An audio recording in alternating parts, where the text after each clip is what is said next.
Good evening, I'm David Allen. William and Susan Schmier were well known and well liked in Williamsburg. Last month they embarked on a cross-country trip but never returned. First, their car was found abandoned at a California park. Days later, what is believed to be the remains of William Schmier were discovered. Susan's whereabouts remain unknown tonight. 13 News Now reporter Robert Boyd has the story. William and Susan played a vital role in the William and Mary community. They worked and volunteered on campus and have 2 children who graduated here. Today, we spoke with a family friend.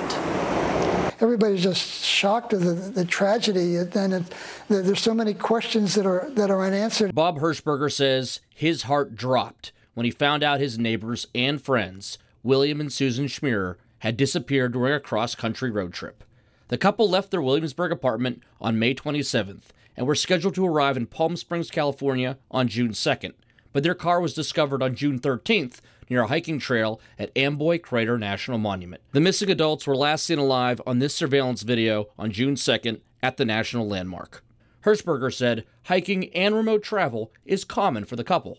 Recently, they traveled to Spain for the purposes of hiking and doing some of the trails in different parts of that country. But this case was unusual. The car was left abandoned for 10 days. Search crews were dispatched looking for the husband and wife. 3 days later, they discovered remains which they believe to be William. But so far, they have no cause of death, while the search continues for Susan. Was it foul play? Was it an animal? Was it heat exhaustion? What was the cause of Bill's death? Where is Susan? And she's still missing. And what's the status of the search for her? Hirschberger says the entire community is just under a cloud of sadness. His son and his daughter are just devastated. They were just loving grandparents, and I'm sure the grandkids are going to miss them tremendously as well. The couple also had a second family, William and Mary, where Susan worked part-time in undergraduate admission, and William was a member of the SWEM Library Board. The college issued this statement: Susan and William Schmier have been engaged and valued members of the William and Mary community. Our thoughts are with their family at this difficult time. In Williamsburg, Robert Boyd, 13 News Now. New at 11, Michael Vick's father pleads guilty to conspiracy to distribution of more than 100 grams of heroin. 56-year-old Michael Bodie was part of the Williams Joe drug trafficking organization. Bodie worked with William Joe to arrange heroin deals and would conduct sales on Joe's behalf. Bodie faces a minimum sentence of 5 years, but he could spend 40 years in prison when sentenced in October. A Newport News mother says she was flashed and groped by a man in a Walmart parking lot. The reported incident happened just before 10 o'clock Saturday night. The 27-year-old says she was putting her baby in a car seat when a silver vehicle parked next to her. She says she heard a voice and turned to see the man looking at her while exposing himself. The man then reached out of the car and touched the woman's behind. The woman screamed and the man immediately took off. New tonight, it's been about a month since this massive fire in downtown Franklin destroyed a shop on Main Street. It was investigated as an electrical fire, but more problems continue to plague the building, and now police are involved. 13 News Now reporter Chanu Hurd joins us to explain. Well, that's right, David. Recently, police say thieves were stripping the building of copper, hitting the 2 AC units. Nearby shops didn't really want to talk about the fire or the copper thieves, but one owner did mention this has happened in town before. It was a day people in Franklin still think about. A fire so massive, Main Street was shut down. With it, a piece of history burned down. It's just always been there. And now, for a while it was just rubble and smoke. And now it's gone. That building has always been a part of James Carr's childhood, being born and raised in Franklin. His neighbors around town felt the same. Well, it was a genuine drugstore. It was a dime store at one time. It just was a very hot fire. I was sorry to see it go, because I shopped there when I was a little boy. As they come to grips with losing that, they're also dealing with thieves who have targeted the building after the fire. Well, they stole all the copper out of there. They did. Sure did. James, as much as he loves his hometown, says he's seen this problem in Franklin before. People looking to make a few dollars from scrap metal. Just another day in Franklin, There's people around here everywhere that they're looking for a fast buck. Franklin police says thieves stripped the copper from 2 AC units after the fire, and now they're investigating. Hurtful to see old memories gone and thieves picking apart what's left. It's terrible. I hate it, but there's nothing we can do about it, you know. Now, as far as the fire investigation goes, I did reach out to the Franklin Fire Rescue to see if there were any updates as to what caused it. I haven't heard back, but we'll keep you updated if we do. Shanu Hurt, 13 News Now. Joseph Merlino, the Virginia Beach man who injected his ex-girlfriend with cyanide on Valentine's Day, could spend the rest of his life behind bars. It took just 15 minutes for a jury to recommend a life sentence for Merlino for the poisoning death of Ellie Tran. This video coming up right here shows the moment Merlino attacked her outside her home.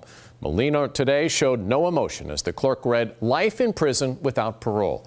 Ellie Tran's family told us they were relieved, crying and saying justice is finally served. It's very, very difficult to talk about this. She is the sister that I will remember every day. Merlino's formal sentencing is set for September 26th. A sailor from a helicopter squadron at Naval Station Norfolk is dead tonight. We're told the sailor was working as a maintainer when he was killed in a mishap on the flight line this afternoon. The Department of Defense has not released the sailor's name or any information about the squadron. We will update you the moment we learn more. York County supervisor was arrested out on the water this weekend. Officers with the Virginia Marine Resources Commission charged Chad Green with driving a boat while under the influence and with failing to stop for police. Green provided us with a statement. He said he was on the way home from dinner with his wife and her friends Saturday night. Officers flipped on their lights. Green tells us he did not realize the officers were approaching his boat. As soon as he did, he says he signaled that he was going another 500 feet or so to his dock. Green also said, quote, "It was never my intent to give the impression I was evading them. Alcohol was involved, and I did make errors in judgment and want to acknowledge that I will accept any and all responsibility for my actions and will work every day to do better to serve the people of York County." Tonight, as the Trump administration tries to establish processes to reunite families, there is widespread confusion over how roughly 2,000 children will reconnect with their parents. Tara Palmieri is following the crisis on the border from Washington tonight. President Trump calling for quicker immigration proceedings, even pushing for immediate deportation. We want a system where when people come in illegally, they have to go out. Suggesting that immigrants who cross the border illegally don't deserve due process. Tweeting, "We cannot allow all these people to invade our country. When somebody comes in, we must immediately, with no judges or court cases, bring them back from where they came."